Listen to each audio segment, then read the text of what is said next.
Sur les réseaux sociaux, c'est un deux poids deux mesures. Lorsqu'on prend le contenu des créateurs occidentaux, européens et consorts, on se rend compte que généralement ils diront ceci. Je vous révèle combien j'ai gagné ce mois-ci avec TikTok. Voici combien TikTok m'a payé, sachant que j'ai fait plus de 30 millions de vues et une centaine de vidéos. Le plus important, c'est combien est-ce qu'elle m'a rapporté. Lorsqu'on prend celui des Africains, c'est un autre son de cloche. J'ai réussi à créer un compte TikTok monétisé et je vais tout te montrer. Le nouveau système de monétiser ton compte, c'est gratuit et c'est très facile. Moi, je ne le savais pas, c'est quelqu'un qui vient de me le dire. On ne peut pas monétiser un compte que tu as il y a déjà longtemps, c'est pas possible. Il est donc clair et net qu'en Occident, les créateurs réussissent à percevoir quelque chose, alors que dans le cas des Africains, c'est très compliqué. Et la solution qu'ils cherchent, c'est de réussir à monétiser leur compte afin de percevoir de l'argent. Mais qu'est-ce qui se passe en réalité? Qu'est-ce qu'il y a derrière tout cela? Quelles sont les causes? Alors dans cette vidéo, nous allons voir la quintessence, la raison principale pour laquelle les créateurs de contenu africains ont du mal à percevoir de l'argent. Et qu'est-ce qu'on peut faire? Qu'est-ce qui a déjà été fait? Bref, qu'est-ce qu'il y a autour de tout cet élément? D'entrée de jeu, pour mieux comprendre le sujet, il faut d'abord définir, savoir de qui est-ce qu'on parle. C'est qui le créateur de contenu ou l'influenceur, comme beaucoup ont tendance à le dire. En France, selon la loi du 9 juin 2023, l'influenceur est défini comme toute personne qui, à titre onéreux, communique au public par voie électronique des contenus visant à faire la promotion, directement ou indirectement, de biens, de services ou d'une cause quelconque. Ici, il faut comprendre que l'influenceur, c'est celui-là qui veut guider les choix, les goûts, les comportements de ces personnes-là qui le suivent, qu'on a tendance, qu'on appelle tout naturellement les abonnés, les followers. Mais au-delà de l'influenceur, il y a également le créateur de contenu qui se distingue de l'influenceur. Qui est-il en réalité? Le créateur de contenu, quant à lui, est une personne qui produit et diffuse du contenu original. Ça peut être des tests, des photos, des vidéos, des audios sur des plateformes numériques pour divertir, informer, éduquer ou influencer une audience. La différence elle est donc palpable. Le créateur de contenu, lui, il imagine, il crée avec ce qu'il conçoit, il réfléchit, il a de la créativité pour pouvoir apporter quelque chose de différent, d'innovateur. Mieux, se construire lui-même une influence à partir de la création des contenus, c'est-à-dire des vidéos, des tests, des audios qu'il propose. Et ici, il est bien défini. Moi, je me considère plus comme un créateur de contenu, parce que quand on parle d'influenceur, c'est quelqu'un qui n'a pas de créativité, selon moi. Parce que l'influenceur, lui, il se sert de tout ce qui est buzz pour pouvoir créer du contenu. Bon, c'est une sorte de contenu, mais c'est pas du contenu en tant que tel. Alors qu'un créateur de contenu, il se base sur son imagination, voilà, sur sa créativité en fait. Donc moi je me considère plus comme un créateur de contenu, raison pour laquelle vous allez voir que sur mes pages, pour ne pas dire sur mes réseaux sociaux, je fais un peu de tout. Je fais des vidéos où je suis deux, je me clone. Je fais des vidéos où je critique la cuisine, des courts-métrages, comme là je suis sur un plateau de courts-métrages et tout. Du côté des Américains, des Européens, des Asiatiques, tout ce que vous voulez, l'on peut décompter des milliers de créateurs de contenu. Là-bas, c'est comme un véritable métier. Certains commencent peut-être par hasard et finissent vraiment ancrés dans le truc et ils s'approprient cela. Ça devient un métier pour eux. Dans le cadre des Africains, et en l'occurrence la Côte d'Ivoire, des Ivoiriens, tout part d'une négligence, d'une simple envie de faire entendre quelque chose, de parler, de communiquer, de poster quelque chose, se faire entendre. Pas nécessairement dans l'optique de se créer une communauté, mais de divulguer quelque chose. Le tout premier placement de produit, j'étais en Tunisie. 150 000 francs, aïe aïe aïe. Aïe aïe aïe, on était à 15 000, 20 000 abonnés. Non mais la joie. 150 000, on était 3. On se battait même. Non, pourquoi? C'est moi qui ai négocié. Non, c'est toi qui as fait que la vidéo c'était plus chic. Non, pourquoi? Donc, non, moi, il pense 60 000. Non, dis que finalement, on a fait 50 000 chacun. On était 3, non, ça fait. Mais on était content. On est en Tunisie, hein. On est en Tunisie où, vers la fin du mois, le vieux n'a pas encore envoyé l'argent. Tu vois un peu comment, voilà, 50 000 un coup comme ça. Il dit, mais attends, c'est qu'on voulait faire pour s'amuser, faire passer le temps là, c'est ça qui. Attends. D'accord, on a qu'à se concentrer un peu plus. Hein. On a qu'à plus écrire. Il commence donc par hasard, petit, et grandissent par la suite dans l'activité. Mais ce n'est pas tout. Il y a une très grande différence. Il faut le signifier. En Occident, de nombreux créateurs de contenu n'arrivent pas à vivre de leur création parce que ce n'est pas tout le monde qui a 1 million d'abonnés, 500 000 abonnés. Il y en a qui sont en dessous, qui n'arrivent pas vraiment à vivre de leur création. Mais dans la majorité des cas, à 100 000, 200 000, le million d'abonnés, ils réussissent à vivre dans une certaine mesure et pour certains, avec grand aise, leur vie comme bon leur semble. Ils ont de l'argent grâce à la création de contenu simplement par le canal des réseaux sociaux, donc des sites qu'ils utilisent, que ce soit YouTube, TikTok, Instagram. Grâce à tous ces canaux, ils réussissent à se faire de l'argent. Par contre, en Afrique, en Côte d'Ivoire, En l'occurrence, les créateurs de contenu ne réussissent pas à se faire de l'argent au même titre que cela. Regardons par exemple ce créateur de contenu qui, simplement avec ce nombre d'abonnés, réussit à faire une telle somme. Salut, c'est Gasp, j'espère que vous allez bien. Vous êtes 300 000 abonnés à cette chaîne. Ma société, en revanche, Intello, s'enrichit au point d'employer de plus en plus de gens. En plus de nos bureaux dans le centre de Paris, qui coûtent un bras, on a du matériel de vrais pros. Tout ça, évidemment, ça coûte de l'argent. Pour moi, c'est hyper important de salarier les gens et de les salarier correctement pour pouvoir vivre décemment à Paris. Et pour faire taire, du coup, les quelques personnes qui pourraient me voir... espèce de mania du pétrole, je gagne par mois depuis quelques mois, parce qu'avant c'était un peu moins, 3 347 €. Voilà, mon équipe le sait, il n'y a pas des écarts de salaire de fou furieux dans cette entreprise. Venons dans le cas des créateurs de contenu ivoiriens. Qu'en est-il de la situation? Ils ont parfois plus de 80 000 abonnés? Non, là je me suis trompé. Ils ont parfois plus de 900 000 abonnés, 1 700 000 abonnés, 2 millions d'abonnés, 1,8 million d'abonnés. Ils ont beaucoup d'abonnés, mais combien est-ce qu'ils arrivent à faire? Lorsqu'on parle de l'argent au niveau de la monétisation, que certains occidentaux réussissent à avoir avec beaucoup d'aise, qu'en est-il de leur cas?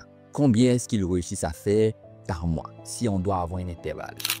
Autour de 800 à 1000 €, hein, entre 800 et 1000 € Par mois? Ouais, par mois. Entre 800 et 1000 € Par mois, avec 1 million d'abonnés. Oui, 1 800 000 abonnés. Bon, c'est très peu. Hein. Souvent, tu peux faire une vidéo qui fait 3 millions de vues et puis tu as 10 €.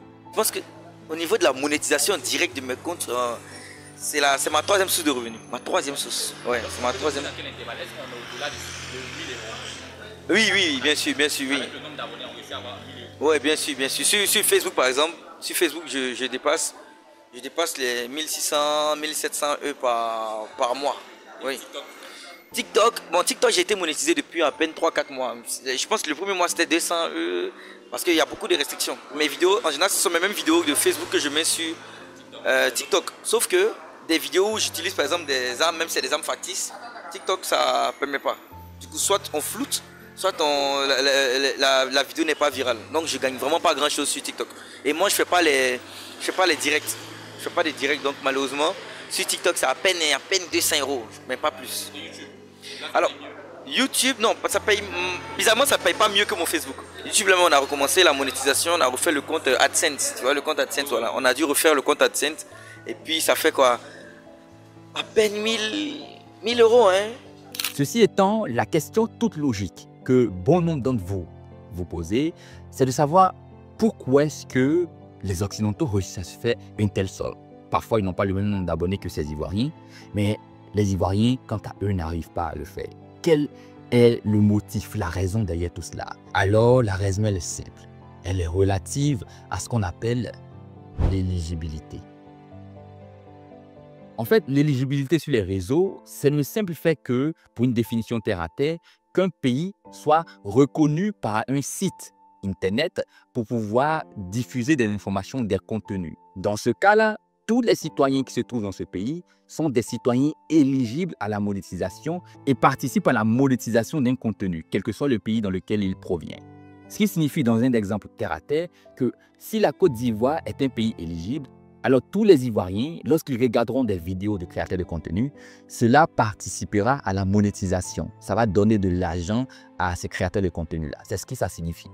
Lorsqu'on prend le cas des pays éligibles, concrètement, on aura différents pays selon le site en question. Donc, si on prend YouTube, par exemple, on n'aura pas nécessairement les mêmes pays qu'Instagram ou TikTok. Prenons donc YouTube, effectivement. Lorsqu'on prend la liste des pays éligibles, voici les pays africains qui s'y trouvent.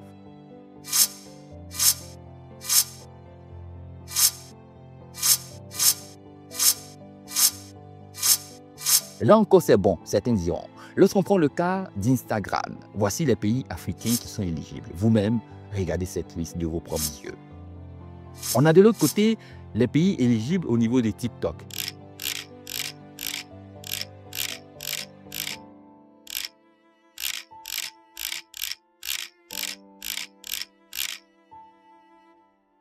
Ce qui signifie que tous les autres pays qui ne sont donc pas éligibles vont voir les citoyens ne pas participer à la monétisation d'une vidéo. Comme je l'ai signifié tout à l'heure, lorsqu'un citoyen d'un pays qui n'est pas éligible va regarder une vidéo, le créateur du contenu, celui qui a posté la vidéo, ne gagnera pas de l'argent. C'est ce qui impacte pour la création de contenu des Africains, des Ivoiriens en l'occurrence. Dans le top 10 ou dans le top 5, la plupart des pays sont non éligibles, parce que c'est des pays africains. Donc il y a la Côte d'Ivoire, par exemple la Côte d'Ivoire, le Bénin, le Gabon, le Congo, la Guinée.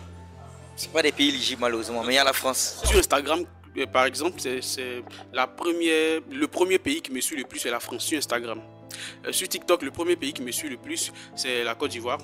Sur Facebook aussi, la Côte d'Ivoire. Mais sur Instagram et sur YouTube, le premier pays qui me suit, c'est la France. Ça dépend des réseaux. Comme quoi, sur YouTube et sur Instagram, il y a plus de Français que d'Ivoiriens. Bon, pour ne pas dire, ça fait partie des réseaux les plus aimés par les gens de l'extérieur. Alors qu'en Côte d'Ivoire, on est plus basé sur TikTok. Donc ça fait que... Bon. Mais là encore, ce n'est pas clair. Parce que si on revient à YouTube, on verra par exemple qu'il y a le Sénégal parmi les pays éligibles. Mais le Sénégal, en réalité, c'est un pays à moitié éligible. Bon, ça ne se dit pas comme ça, mais il faut le comprendre. J'explique. En fait, au Sénégal, les créateurs de contenu ne peuvent pas monétiser leurs vidéos. Ils sont dans l'obligation de passer par des VPN et consorts. C'est pourquoi vous allez voir un bon nombre de vidéos, en Wolof d'ailleurs, qui vont expliquer, conduire les créateurs de contenu sur TikTok, sur YouTube, dans le cadre de la monétisation de leurs vidéos avec des stratégies particulières. Par contre, au Nigeria par exemple, là-bas, les contenus sont effectivement monétisables.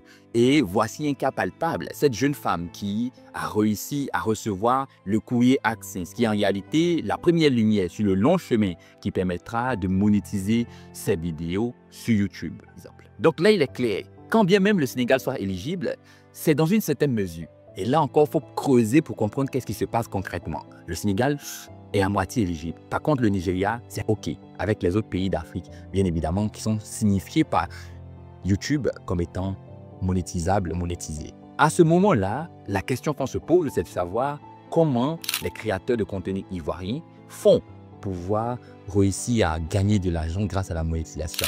Bon, TikTok, c'est monétisé, mais Facebook, c'est pas monétisé parce qu'il y a eu un petit souci.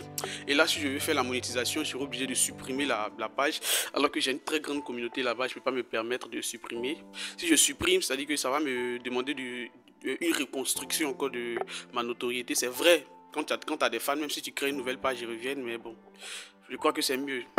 C'est bon comme ça. TikTok, c'est monétisé. Bon, même si la monétisation ne donne pas assez, ne donne pas beaucoup. Vraiment au niveau de la monétisation, c'est pas beaucoup. C'est pour ça que la monétisation sur mes réseaux sociaux est ma troisième source de revenus. Et la première source de revenus, c'est les placements de produits. Quand tu es en vogue sur Internet, tu auras différentes marques qui vont venir vers toi. Mais avec l'expérience, quand tu comprends, tu sais maintenant qu'il faut que tu aies 2 ou 3 marques, grand maximum, par mois. Mais des marques par domaine. C'est-à-dire que tu peux avoir une marque en nourriture, en foot, une marque en boisson, une marque en paris, pour ceux qui parient, ceux qui ne parient pas. Une marque, en tout cas, une marque en restauration, donc voilà, par domaine. Et quand tu as ça, tu es payé par mois. Voilà, je ne sais pas si vous remarquez les placements de produits dans les vidéos. C'est ça qui nous donne plus d'argent ici que la monétisation. En Côte d'Ivoire, ça paye plus que la monétisation, puisque ça, c'est... Est-ce que ça, c'est récurrent aussi? Est-ce qu'on peut avoir ça va dépendre de ton rendu. Hein. Si par exemple, toi, tu es un créateur de contenu, je viens te voir pour que tu fasses la pub de mon entreprise. Tu fais la pub et je ne reçois pas de clients. Ou soit le nombre de clients que je reçois est le même que le nombre de clients que je recevais avant. Bon, ça sert à quoi de continuer avec toi? Donc, c'est en fonction de ton rendu. Maintenant, qu'on va voir. Moi, j'ai plusieurs partenaires qui sont restés avec moi. Ça fait au moins près d'1 an, 5 mois que je suis avec ces partenaires-là, parce que ces partenaires ont vu qu'il y a eu un rendu. Bon, même si il y a des mois où ça descend, mais c'est normal, ça ne peut pas être constant, ça ne peut pas monter jusqu'à l'infini en fait. Bon, moi, personnellement, j'ai réussi à monétiser mes comptes. On a dû mettre un autre pays, un pays éligible, soit la France, soit les États-Unis et tout ça. Non, pas de Côte d'Ivoire. La monétisation n'est pas encore disponible en Côte d'Ivoire. Bon, dans plusieurs pays de l'Afrique même. Voilà, donc ce sont des comptes de France, des comptes qui ont été créés à l'extérieur du pays, pour ne pas dire à l'Occident. Et puis bon, on utilise ça ici. Hein. Voilà, on met les coordonnées de là-bas pour pouvoir retirer. Voilà, et tout. Maintenant qu'on sait ça, comment est-ce que ça se fait qu'il y ait certains pays qui soient éligibles et qu'il y en ait d'autres qui ne soient pas éligibles? C'est vraiment étrange normalement, naturellement. Vous vous demandez également. Alors là, il y a 2 éléments très importants. Le premier, c'est la configuration locale, nationale, c'est-à-dire ce sont les pays eux-mêmes. En fait, il faudrait pour activer la monétisation respecter certains critères. L'un des tout premiers, c'est de rendre l'activité, la création de contenu professionnel. Reconnaître que ce métier existe. Ça, c'est le tout premier pas. Et lorsqu'on prend le cas du Sénégal, le ministre de la Communication a déjà lancé ce projet-là. Le Sénégal est en route pour pouvoir officialiser la reconnaissance des créateurs de contenu et aller plus loin, établir le cadre légal et consort. Ce qui va nous conduire au second élément. Au-delà de reconnaître que la création de contenu est un métier professionnel dans son pays, ce qui va sortir dans une certaine mesure les créateurs de contenu de la précarité, il faut aussi mettre en place un cadre juridique. Il faut aller à l'Assemblée nationale et légiférer, c'est-à-dire poser un projet de loi qui deviendra une loi effective, selon laquelle on aura des taxes, on aura des paiements qui seront faits pour et par les créateurs de contenu. Après cela, il faut mettre en place, connecter des banques commerciales, c'est-à-dire des banques que vous connaissez tout naturellement, au site internet, YouTube, TikTok, Instagram, tout ce que vous connaissez. Voici les premiers pas à poser pour pouvoir se connecter et transformer son pays en un pays éligible. Ça, ce sont les premiers pas. Mais il n'y a pas que le pays. Il y a aussi le site internet en question, YouTube, Instagram ou TikTok. Dans le cas des sites internet, il faut respecter certains critères. Par exemple, la présence des opérateurs internationaux. Par exemple, PayPal, Stripe, Payoneer et plein d'autres que vous connaissez que les sites internet comme YouTube, TikTok utilisent pour pouvoir transférer de l'argent vers les pays des créateurs de contenu eux-mêmes. Il faudrait qu'il y ait un cadre bancaire légal établi dans lequel TikTok puisse se reconnaître, où les impôts, les taxes ne vont pas aller au-delà des politiques propres au site lui-même. Mais il n'y a pas que ça. Parce que ça, au-delà de tout ce qu'on pourrait dire, est minoritaire dans le choix fait par les sites en réalité. Les sites se focalisent, dans la plupart des cas, sur le marché. Le marché, c'est quoi? C'est en réalité le nombre d'utilisateurs dans le pays en question. Et c'est là qu'il y a problème dans la majorité des pays africains, comme la Côte d'Ivoire. Lorsqu'on prend le Sénégal, par exemple, qui est éligible, il y a en réalité 11 millions d'habitants qui utilisent Internet sur 18 millions d'habitants. Ce qui dépasse donc la moitié, donc il y a un véritable marché sur les lieux. Donc on peut s'installer là-bas, ce que certains sites font. Mais lorsqu'on prend le cas de la Côte d'Ivoire, qui selon les statistiques précédentes avait 29 millions d'habitants, parmi lesquels on n'avait que 11 millions qui sont connectés à Internet, sont sur les réseaux sociaux. On va plus loin pour parler du taux de pénétration. Le taux de pénétration, c'est en réalité les zones dans lesquelles, là où on peut retrouver Internet, dans un pays donné. Alors, où est le véritable marché, où un site comme TikTok, YouTube va s'installer pour gagner de l'argent aussi? Parce qu'il faut le reconnaître, eux aussi, ils sont censés faire profit. Mais lorsqu'on prend le cas du Nigeria, un pays comme celui-là, où on a plus de 200 millions d'habitants, avec plus de la moitié qui est connecté à Internet, ce marché-là, il est vraiment utilisable. C'est en ce sens que YouTube est disponible dans ce pays-là. Par contre, TikTok ne l'est pas. Et c'est là qu'on regarde un autre aspect du marché. Au-delà de tout, il faudrait que dans le pays en question, il y ait de nombreux utilisateurs du site Internet en question. Et par-dessus tout, qu'il y ait un cadre légal autour de cet élément qui est fixe et clair. Voici donc ces éléments-là qui éliminent de nombreux pays africains qui sont encore loin de professionnaliser la création de contenu et de nombreux métiers dans l'informel. La responsabilité incomberait, selon certains, au gouvernement de Côte d'Ivoire, en l'occurrence. Alors, il faut savoir que le gouvernement de Côte d'Ivoire, par le canal des ministères de la communication, de la transition numérique et de la digitalisation, ont mis en place certains projets. Au niveau du ministère de la Communication, par exemple, on a la ACA qui dit qu'à partir de 25 000 abonnés sur un site Internet, il faudrait avoir une posture de responsable. Il faut commencer à se comporter d'une certaine mesure. La ACA parle des créateurs de contenu, ce qui signifie que les créateurs de contenu sont déjà connus, reconnus par le gouvernement. Si on va beaucoup plus loin, on verra que le ministère de la Transition numérique et de la digitalisation, dans ses prérogatives, un ministère créé il n'y a pas très longtemps, dans ses prérogatives, est censé faire la promotion, encourager à l'innovation, à la création de contenu. Donc pousser, soutenir les créateurs de contenu, qui va permettre par ricochet de créer des emplois. Et l'on n'est pas sans le savoir, le gouvernement va en ce sens-là. Et c'est dans ce cadre-là qu'il y a eu, il n'y a pas très longtemps, un séminaire pour pouvoir évoquer tous ces éléments, où certains créateurs de contenu, influenceurs, ont été invités. Ouais, j'ai entendu parler de ça. Ils avaient fait une conférence même pour l'éligibilité de la monétisation en Côte d'Ivoire, je ne sais pas, sur Facebook, je crois. Il y a combien de temps par là? Je crois que c'était l'année dernière, non, je crois, dans le mois de novembre, décembre. Voilà, mais moi, j'ai pas pu être là puisque j'avais rendez-vous avec un partenaire. Pour que quelque chose puisse arriver dans un pays, il y a forcément les autorités du pays qui vont toucher. Donc, peut-être que, je sais pas, le gouvernement, ils n'ont pas encore cette amabilité-là, ou bien ils n'ont pas encore reçu, souvent mais ce n'est pas le gouvernement, peut-être qu'ils n'ont même pas encore reçu la demande d'éligibilité du pays. Ou bien soit ils ont reçu puis ils ont bloqué, ça va dépendre de... Je pense qu'on nous avait envoyé un mail, bon je sais pas si c'est le même, mais là c'était juste pour Meta. C'est ça, voilà, c'était pour Meta, mais moi malheureusement j'étais pas en Côte d'Ivoire pendant la réunion, sinon on devait être là. Voilà, ils avaient organisé un séminaire, mais je ne sais pas si j'ai eu des échos, hein, ils m'ont fait un petit CR, mais je pense qu'il y a d'autres réunions encore après. Voilà, donc pour les prochaines réunions, moi je vais assister pour vraiment ce qu'on appelle pouvoir clair dedans. Suite à ce séminaire, jusqu'au jour d'aujourd'hui, l'on ne connaît pas encore les actes qui ont été posés qui vont conduire la Côte d'Ivoire vers l'éligibilité, alors que les pays comme le Ghana, le Nigeria sont vraiment éligibles à côté d'elle. Ce qui conduit les créateurs de contenu ivoiriens au centre d'une situation peu ou prou étrange. Certains voudraient effectivement que les choses changent et d'autres se disent que l'on ne peut qu'attendre le gouvernement. Mais il y a aussi la responsabilité des sites qui eux également doivent pousser les choses dans une certaine mesure, tenter de faire avancer effectivement la création de contenu vers le cadre professionnel. Merci d'avoir regardé la vidéo jusque-là. N'oublie pas de t'abonner, de liker la vidéo si ce n'est pas encore fait. Alors on se dit à très bientôt pour la prochaine vidéo. Rendez-vous dimanche à 18h00 GMT. Pendant ce temps, vous le savez, nous sommes encore actifs et toujours actifs sur TikTok et Instagram. À très bientôt chez The Real Deal. Je voulais ouvrir une petite lucarne là, pour ne pas dire une petite brèche. Lorsque les personnes viennent contacter les influenceurs, pour ne pas dire les créateurs de contenu, je préfère dire créateurs de contenu, c'est mieux de s'assurer qu'on a les moyens requis. Et puis c'est mieux de respecter la personne qui est en face de toi au fait. La personne que tu veux utiliser pour promouvoir ton produit, il faut respecter cette personne, il faut respecter ce que cette personne fait. Parce que la création de contenu, c'est un travail. Utiliser l'esprit, c'est-à-dire matérialiser l'esprit, c'est quelque chose de très difficile. Bon, je ne vais pas dire difficile, en tout cas pour ceux qui ne s'y connaissent pas, c'est difficile.